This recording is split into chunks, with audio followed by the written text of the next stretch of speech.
morning. You listen to FloorDaily.net, and I'm Kemp Harr. This morning I have two guests. I have Holland and Amie Foster at the FEI Group.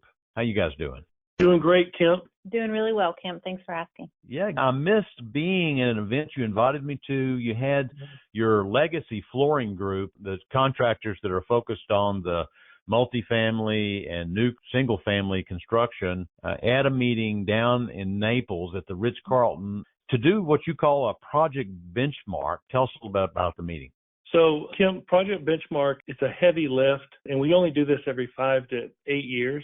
And what we do is we go in and do a deep dive survey of all of our members around 7 specific areas of the business. Obviously, their financials, leadership, culture, operations, installation. We also have a third-party company that we source here, and we go out to the sites of several of the members and spend time on site with them. And we bring them together for 2 full days in Naples, Florida. We were at the Ritz-Carlton last week, and we get them in roundtables, and we share the information back to them, and they share best practices, and then they take specific actions from that meeting to go and implement and execute in their businesses, making them better business operators. At the end of the day, Wow. It sounds like a heavy lift, like you say. How did it go? And you're down there in a place that is very distracting because it's a beautiful West Florida coast shoreline there.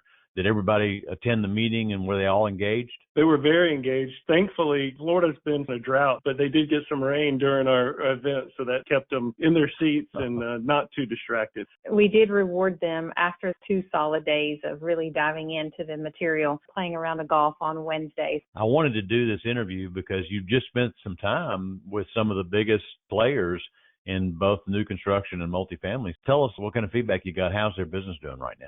So we had 45 member companies attend preparation for this event. It took between 6 to 8 weeks to really dive into the 7 areas that Max identified. 75 total participants. It's still a tough market. So members are doing everything they can to find those little differences that will really grow their business this year. You know, we just finished our annual report comparing 24 to 23. The flooring business was down 4%, and the builder business is probably off 5%, and residential replacement is off about 8%.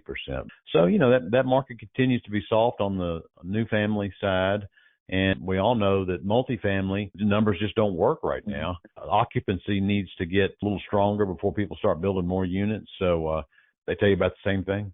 They did. The market has definitely softened in this area.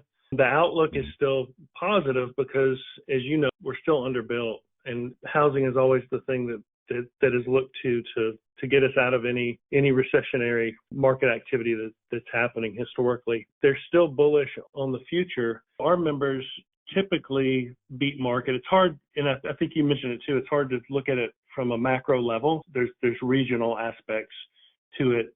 So contractors from different areas of the country are faring better or worse than others at this time. What gives us encouragement is the fact that as a whole, our contractors definitely beat market and grew market share.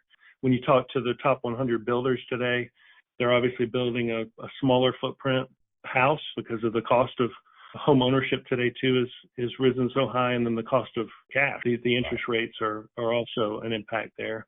And then multifamily, we all knew this day was coming with new construction in the multifamily is definitely softened. And then people are staying in place. There's not as much movement for what we do. 80% of our business in multifamily is on the changeover for the units where we focus, and that has softened up as well here. I know a part of what y'all did on this meeting is you brought the Shaw chief financial officer in to do some benchmarking. Benchmarking would be take 1 or 2 of your members that are doing really well and present that and see how these other people are doing compared to that. You did that again this year, right? We did. All of our contractors that participate in Project Benchmark and then participate in the financial best practices with Jim Kirkpatrick, who does a fantastic job. They completely share their 3 years of their cash flow statements, their full P&Ls. They submit that in. That's not shared anywhere throughout Shaw or throughout the industry. But he's able to really give them areas of their business where they can improve. And every time they do this, Kemp, they come away with takeaways to help them improve the bottom line. And we really appreciate Shaw's engagement there and how they do this. Big shout out to Shaw. John England and his team were there really leaning in, and we appreciate that so much. So were there any one or two things, takeaways that you think your members are going to go home and do as a result of this meeting? It's hard to answer that question because everybody I talked to came away with different takeaways that they're doing in their business. You know, what we told them is it's an 80-10-10 rule. 80% of this, you're already doing really well. 10% might not be relevant to your business, but it's that 10% where the gold is, where they're going to really find nuggets that they can take away and go and implement into their business and make improvements. And if they just take one or two of those things, it makes a huge impact historic on their businesses. And the takeaways they had from 5 or 6 years ago and how it's improved their business is really strong. Each member that I spoke to after the event had pages and pages of notes and things that they wanted to take away and implement and review with their teams, whether it was in their accounting departments or their installation crews or insert division department. So a lot of really good opportunities for them. And we wanted them to absorb that, and then we'll get back together where we'll dive deeper into the individual components, but back at conference in September in San Diego, where we'll have another learning academy where they can all come back together and expand on what they learned and ask questions a little bit further into things that maybe they still have questions on from our time in Naples.